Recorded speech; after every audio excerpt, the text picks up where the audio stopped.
Hi everybody and welcome to the Dr. Psych Mom Show. Today I am going to talk about how to actually mobilize your empathy and caring in order to make your wife want to be intimate, as per usual. So before we get to that, please do subscribe. I have lots of great episodes, including why stay-at-home moms, if they are depressed, may benefit from going back to work. And that is something that sometimes I feel ashamed about, so I made this podcast. So anyway, subscribe for that one and all the other ones about sex and relationships and what have you. All right, so I've gotten the question sometimes, okay, so if you're more empathic and more open, more vulnerable, and all these things that you say, then how does that actually translate into not just your wife being happier with you because you're all of a sudden nicer, which I can understand, but what about how does that actually make her want to have sex with you if she's somebody that doesn't want to have sex? Well, I mean, first of all, if she's happier in the relationship, she's going to want to make you happy back, unless she's a sociopath, which she's not, likely, because there are very low base rates of that. So let's not engage in the base rate fallacy here, The average woman is not a sociopath, so therefore very, very few of you are going to have a wife who's a sociopath. If she's had so many empathic ruptures with you that she feels absolutely no closeness to you, then sure, you being nice this late in the game isn't maybe going to fix anything, but you could certainly try, right? So what would this actually look like? 'Cause people love when I do role plays. So here's what it would look like. It would look like you saying to your wife, sweetheart, I see that you had a hard day. I love you. I love that you're such a good mother to our kids. And let's just watch whatever you want on Netflix tonight. And then you do that. And you say, what about the part where I asked for sex? Well, listen, if you're not doing that, which a lot of y'all are not doing because you're so resentful that you're no longer nice and you're no longer kind, then that's the first step. The first step is just being a nice guy. And now there's all this shit when these people read these other things, they're like, what about nice guy syndrome? I address this thing in my podcast on why women like nice guys. I am not talking about guys who are not actually nice and are just trying to get shit by acting nice. That's not what a woman likes. A woman likes a secure, kind, confident, nice. Remember the definition of nice from the dictionary? Pleasant, agreeable, people love that. Agreeableness is a trait that's linked to marital satisfaction, obviously, because it just means that you're not a fighting asshole, right? So I have lots of stuff on how being defensive, difficult, and argumentative makes your wife hate you and not want to have sex with you. So the opposite is going to be true. Is she going to experience spontaneous desire upon seeing you? No, I have explained this. She is not, because you are monogamous. And so therefore she will not ever probably experience spontaneous desire toward you unless she is ovulating, but she will experience responsive desire most likely, especially if she is premenopausal, not perimenopausal, she has not gone through menopause yet, and her hormones are all working at somewhat of their initial intended levels, then she will experience responsive desire, assuming that you know how to please her in bed, which again is a pretty big assumption if y'all have not been having that much sex. So refer back to various ways that I've told you to be better in bed, including the very first podcast and the oral sex one and all the other ones. But anyway, back to the point, you gotta start just being nice. Forget about sex. Once you're the kind of guy that she associates with, when he opens his mouth, good things happen, not bad things. Not, oh my God, what's he gonna say? Is he gonna sulk about something? What did I do? What did I not do? I know we don't have sex enough. Is it gonna be some bitching and moaning about that? What is it gonna be now? Oh my God. That's how a lot of women think, the inner monologue. And you know what? It's not like men are better. Because when the man sees a woman, he thinks, fucking doesn't have sex with me, doesn't even like me, goddamn, why am I in this life, rah, rah, rah, rah, rah. Right? So everybody's bitter, so there's no gender that wins, nobody was the beginning of the problem. As you got further and further from the honeymoon stage, everybody started to get off their best behavior, and the women's sex drive dropped more than the men's, but that does not mean that there is some plot, some some evil thing that's going on that's so nefarious that the woman just has it out for you or anything like that. It's two people that had a series of empathic ruptures and resentments that are trying to make their lives work as parents and partners. So this is the usual situation when we are not dealing with a very low probability sociopath. So once you get down the, oh, sweetheart, I love you, seems like you had a bad day, blah, blah, blah, just nice, literally being nice and loving, then you can attain a higher level in the video game, and you can go up to, hey, I feel so close to you because of XYZ, and you look beautiful, let's go upstairs. Is she going to say yes the first time? Probably not. Probably she'll wonder, like, did you have a lobotomy if you don't usually talk like that? But if she says, why are you trying to be so nice? Like, you'd be like, well, I miss you. I miss having sex with you. I figured that I'm going to try to be nicer. Maybe it's that. You always do say I'm an asshole, so therefore I'm trying to be nicer. Be honest and real and open. What's going to happen? You're not going to get laid? You know that outcome already, right? So what's the worst that could happen? You try to be nice and then you don't get laid? That's worse than not trying to be nice and not getting laid? How? At least when you're trying to be nice and kind, you have possibly a shot in hell, whereas otherwise you don't.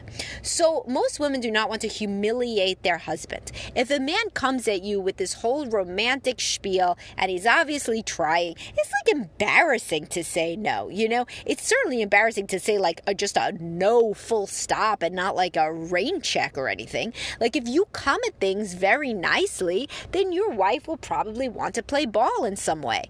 She will not want to leave you hanging out to dry there unless, again, of course, this is your first foray into being nice and there's been a lot of water under the bridge on both sides, I'm sure, and everybody has been so nasty to each other for so long that she doesn't even remember how to be nice to you when you try this. But never fear, there's couples counseling, and if you cannot make any headway by being nice and sweet and open about why you are trying and how much you love her and how much you value her, and you get nowhere at all, then couples counseling can help. When people tell me that they had all these couples counselors that didn't work with, well, I know, not everybody's me. You can come see me. There are plenty of good ones, but people get say, oh, but my couples counselor didn't act like you. Okay, but they could have had other things to talk about. What I will say, though, is if you're in couples counseling, they better be talking about sex if you have a sexual problem. If you're in couples counseling, and I've said this before, and they never mention sex because they think that magically, if you work on the emotions, the sex will follow, it's not true. So you need to get with somebody that at least is actively working on your sex life. And another thing is that people will come to me as a therapist of last resort, because I'm expensive. But it's so is it cheaper to work with someone else first and then work with me? I mean, what are we talking about? That's stupid. So if you think at all that you would benefit from working with me, don't do what so many people end up regretting doing, which is deciding to work with somebody else for a year who's cheaper. Let me tell you something. A whole bunch of cheap sessions for a year, it first of all, it's a year of your finite life, but also that's more expensive if you eventually end up working with me or somebody like me, because you paid for them and then you paid for me. So, this is just, I've spoken to a bunch of these people recently, so it's top of mind. But, and also it's cheaper than a divorce is the key line that everybody says who's a therapist. So the point being, though, all right, you want another role play? That seems to be the money shot, what people want. So another role play would be, let's go upstairs, I'll give you a back rub, and then hopefully we can be close. And by close, insert your euphemism for sex here. So many people, it's interesting, that have no sex life don't even have a euphemism because they don't have any pillow talk. They don't have any cute little things to say because they never talk about sex ever. So that is something to work on, is to figure out when I say X, it's going to mean we have sex. And that could be a nice thing, especially if whenever you say let's go upstairs and have sex, your wife looks at you like you are disgusting. She may just not really like the words. Listen, we already know that she's not super open-minded, this is not a shock, but so she doesn't like the words. Who cares? Figure out then some words that she likes by saying something like, honey, I noticed that when I say let's go upstairs and have sex, you don't like that. So what would you like me to say? You see how easy that is? It all comes from, not that I'm an expert role player, but that I can think about, like, what am I thinking, and then how do I get it out of my mouth without another filter, except always say something nice like honey, sweetheart, or what have you. But if you are honest and open, so you've probably spent so much time thinking, does she want me to say the word sex? Does she not want me to say the word sex? What does she want me to call it anyway? If you've been in this situation. So what I'm saying is take that thought and literally just express it out of your mouth. And this is very hard if you did not grow up in a family that expressed things openly, but you can learn to do it with practice. So that's why I could do the role play on the fly. You can learn to do it too if anything that you're thinking just comes out of your mouth. So in this case, you would say, honey, I noticed that you look at me with disgust when I say the word sex. What else do you want me to say? And then she'll tell you something. And she's not just going to look at you. She'll say something or other. Or another example of something that men have trouble saying to their wives is like, do you want to have sex like at a specific time in a specific way? Blah, blah, blah. What do you think of my technique? Well, guess how you say it. Do you want to have sex at a specific time? Oh, yeah. What time would it be? Do you like to have sex in a specific way? Oh, what way? Literally, like this is literally what I'm saying is you just got to talk. You just have to talk and take the filter out. And you will gain so much information by just asking things directly. Do you like how I have sex with you? Do you think I am good at that? I hear that there's books on how to go down on a woman. Do you think I should read one of those books? But the key variable here is you got to get your ego out of the game. If you want to communicate more effectively with your wife about sex or anything else, you got to get your ego out of the game and you got to make yourself open to feedback. I have a podcast on how to be more open to sexual feedback, or maybe it's a post, I don't remember. But anyway, Google sexual feedback. But Dr. Psych Mom. But the point here is if you are defensive, none of this will work. If you are defensive, no communication will work. She thinks that you're a big baby. She thinks that she can't talk to you about anything without you losing your shit. And then you get her, your worst fear, she will lie to you, because when she tells the truth, then you act so sulky. So your worst fear, for example, is that she would lie to you about whether you're good in bed. If you act defensive and difficult, you are assuring that she will, of course, lie to you about whether you're good in bed, because she doesn't want to deal with the shrapnel that will hit her when your ego detonates, you know? So the best way to make sure that you can communicate effectively to your wife is to do your internal work and your own individual therapy on how to not think of other people's opinions as so goddamn important. And I have a podcast out on that. And it was like how you can stop caring what people think or whatever. And I have some mantra in there that's like, fuck those people. So in this, it's kind of an ironic mantra because it would be fuck your wife. That's what you want to be doing, is fucking your wife. But in this case, you would be saying fuck her. Not like in a sense like I'm being mean about her, but all right, so she thinks that I could give her better head.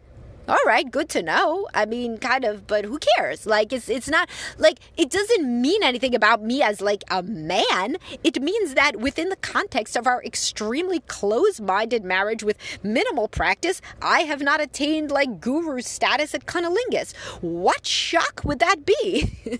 You know, I mean, shit, you got to get off the bench, you know, to get good at, baseball. That's the sport with the bench, right? So, like, if you've not had that much experience with your wife, and she's been very close to communication, how could you have gotten better? So you think, fuck it, fuck her, you know? I mean, really, like, how could I have gotten better? So it's not like a thing where I'm some person with a learning problem. It's like I never got feedback. So now, thank God, I'm learning to shelve my ego and maybe I'll get some feedback.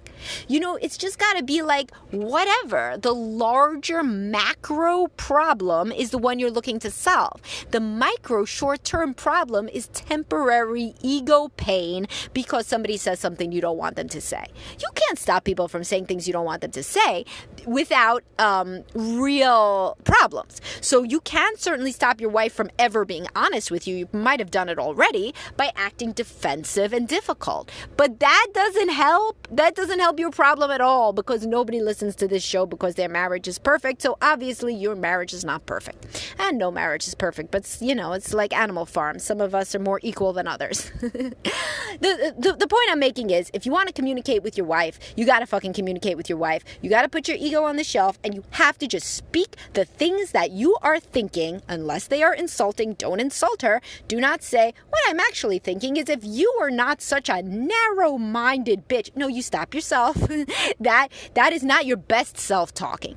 You be honest, but be honest about the things that you want, without name-calling, without character assassination, without blaming, without shifting the blame. And if you can do these things, then you will find that your wife is far more open to the idea of sex than you think. Because this happens all the time. People come into me in couples counseling, possibly after sojourns with other couples counselors, frequently actually, that were not as useful, and they say, oh, she's never going to be able to talk about sex. She doesn't talk about sex. She wouldn't do it in the last counselor. You know what happened? The last counselor literally never asked her, so what do you like in bed? What do you want him to do? What's the issue of why you won't have sex with him? What do you think about sex? What did you think about sex growing up? What do you think about in terms of this sex life? How often would you want to do it? Is he any good at this? Is he any good at that? What could he get better at?